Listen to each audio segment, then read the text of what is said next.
பொங்கல் பண்டிகை என்றதுமே முதலில் நினைவிற்கு வருவது தித்திக்கும் கரும்புதான். இந்த கரும்பு ஏராளமான சத்துக்களை கொண்டது.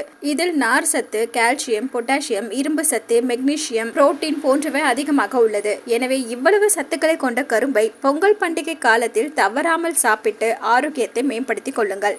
கரும்பை நன்கு கடித்து மென்று சாப்பிடும்போது வாயின் ஆரோக்கியம் மேம்படும். இதில் இரும்பு சத்து, கால்சியம், பாஸ்பரஸ், மெக்னீசியம் போன்ற சத்துக்கள் அதிகமாக உள்ளது. எனவே உங்கள் வாயின் ஆரோக்கியம் எளிய வழியில் மேம்பட நினைத்தால் கரும்பை அதிகம் சாப்பிடுங்கள்.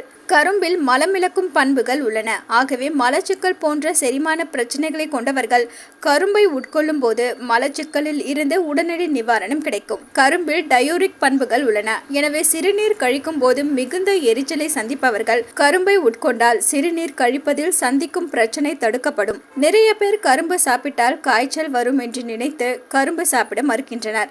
அப்படியெல்லாம் பயப்பட வேண்டியதில்லை. தற்போதைய காலநிலையில் கரும்பு சாப்பிட்டாலும் சாப்பிடாமல் இருந்தாலும் வரவேண்டிய தொண்டை கருக்கருப்பு, சளி போன்றவை வந்துதான் ஆகும்.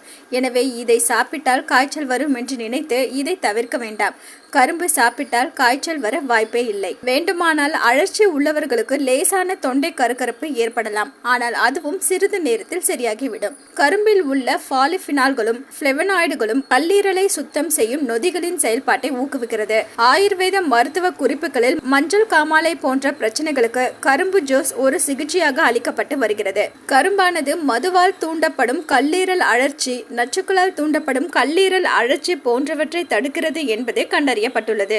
கரும்பை ஜூஸாக குடிப்பதை விட அதை கடித்து மென்று சாப்பிட்டால்தான் அதன் முழு பலனையும் பெற முடியும்.